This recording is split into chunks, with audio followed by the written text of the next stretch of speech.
DIY na naman tayo mga master dahil 3,000 kilometro na naman ang tinakbo na rin si Maxe ay di mag-change oil na naman tayo gamit ang recommended lubricant ni Yamaha, ang Yamalube engine oil at Yamalube gear oil.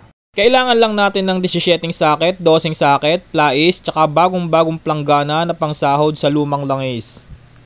Una ko ngang idinrain yung gear oil para makita ko kung may discoloration na. Okay pa naman yung kulay ng langis pero syempre kailangan ko na rin palitan dahil itong gear oil na ito ay naka 7,000 km na. Ang frequency ko nga pala ng pagpapalit ng gear oil ay every other change oil or every 6 months as per advice ni Yamaha. Bago natin ikabit ang drain plug ay siguraduhin nating malinis ito at walang dumi na nakakapit sa thread ng tornilyo. Linisin din natin yung butas kung saan natin padadaanin yung langis at siguraduhin nating malinis ito na sa ganun ay walang duming makakapasok sa loob pag nagsalin tayo ng langis. Isa't kalahating container nga pala o 150 ml ang kailangan natin langis para sa gear oil. Siguraduhin din nating walang dumi at malinis itong takip bago natin ikabit. Huwag din nating kahigpitan ng sobra, hand tight lamang ay okay na. Sunod naman nating luwagan ang drain plug ng engine oil gamit ang 17 socket para makapag-drain na tayo ng langis.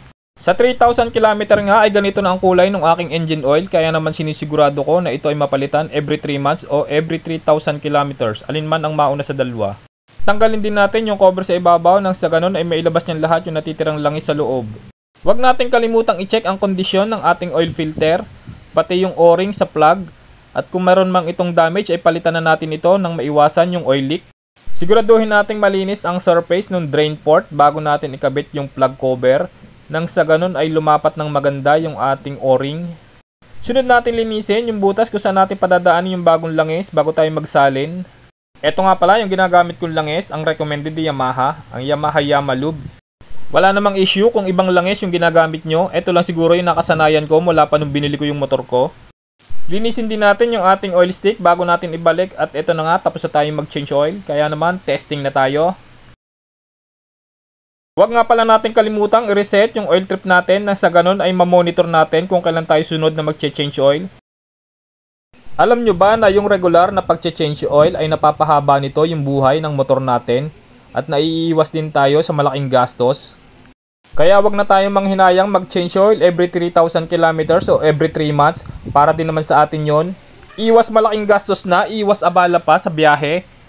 Alam ko naman na kayang-kaya nyo rin mag-DIY ng pagpapalit ng engine oil at pagpapalit ng gear oil. Alagaan nating mabuti yung mga motor natin na araw-araw nating kasama, araw-araw nating sinasakyan. Para ding tao yan, may buhay din yan, busugin natin ng pag-aalaga at pagmamahal. Hanggang dito na lang ang bidyong ito mga master, kita-kits tayo sa daan, ride safe mga master. Thank you for watching!